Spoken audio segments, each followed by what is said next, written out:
Sommet de l'État et de la confrérie mouride, la recrudescence des meurtres et des accidents. Elle préoccupe le chef de l'État et le khalife général des Mourides. Le président de la République a évoqué le sujet en conseil des ministres. Le khalife des Mourides, lui, a montré la voie à suivre pour y faire face.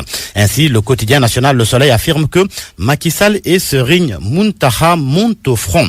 Selon mon confrère, le chef de l'État a annoncé la tenue en août d'un conseil présidentiel sur la sécurité des personnes et des biens. Quant au khalife des Mourides, il a appelé à une introspection et à indexer la liberté d'expression qui ne doit pas être source d'anarchie. D'ailleurs, c'est la sortie de Serigne Mountakha Mbacké par la voix de son porte-parole qui est plus mise en évidence par les journaux. L'Observateur, par exemple, souligne que le khalife général des Mourides rappelle les préceptes de l'islam. En cas d'homicide volontaire, dit-il, le mis en cause est immédiatement soumis à la peine capitale et l'enfer sera sa demeure éternelle. Et pour le vol, le Saint-Coran recommande de lui couper la main. Ainsi, l'Obs parle de loi du talion, enquête de discours fort du khalife.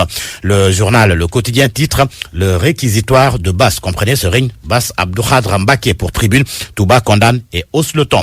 Vox Populi, pendant ce temps, barre à une par cette conviction de Serigne Mountakha, nul ne tuerait s'il était sûr qu'il serait tué. Le quotidien LAS la rapporte aussi et informe que le khalife des Mourides, invoquant le Coran, a indiqué que celui qui tue une personne doit être soumis à la peine capitale, la peine de mort. Sud Quotidien consacre un large dossier au sujet avec les positions des uns et des autres. Touba qui brandit la charia, l'abbé Alphonse Biramdour, curé de la paroisse Saint-Paul de Grand-Yoff, qui confie que l'abolition de la peine de mort est une avancée, et Aïmerouning de la Paire et Hassan Ba du PDS qui tempère les ardeurs. Le débat fait suite au meurtre de Koumbayad à Thiès et Binta Kamara à Tambacounda. Pour le dernier cas, Vox Populi nous apprend que Pape Alioune Fall, l'assassin présumé, a été écroué hier à la prison de Tambacounda. Mais le quotidien indique qu'il fera face au juge ce matin. Selon l'Observateur, le procureur de la République a fini de saisir le juge d'instruction qui n'a pas pu inculper Pape Alioune Fall parce que non assisté d'avocat, ce qui fait qu'il l'a confié à l'administration pénitentiaire le temps qu'il soit assisté. Alors qu'on n'a pas fini de s'émouvoir de l'assassinat de Binta Kamara, voilà que Source A fait état d'une poursuite de meurtre en série.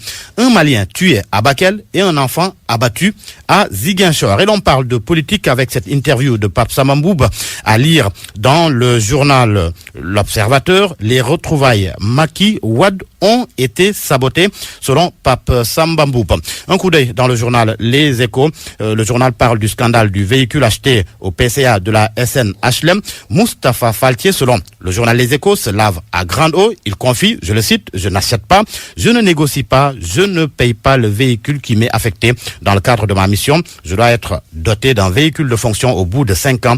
Il est amorti, réformé et remplacé par un autre. » Voilà, l'on termine par les sports, à la une du journal Record, la saison longue, la fatigue, les blessures, entre autres, pour préparer la CAN.